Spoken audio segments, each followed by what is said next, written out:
In this video tutorial, I'll show you how to create an essay outline using the Virtual Writing Tutor. You'll need to be logged in, and you'll find the link to the outliner in the middle of the navigation bar at the top of the screen.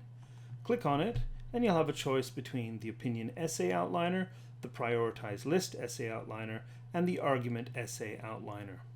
Start by giving your post a title. Sugar. Tax. Then select from the drop-down menu how you plan to begin your essay. I'll choose an engaging question. Notice I don't have to put the question in yet, I just have to choose my strategy. From there, I'll choose my topic, added sugar, my general orientation is against it, and how I define added sugar for the reader, and fill in the rest of the form. Once I've filled in the form, I can click Generate My Outline. From there, I can review it, modify it, or print it. When I print it, I can save it as a PDF or send it to my printer to have a paper copy.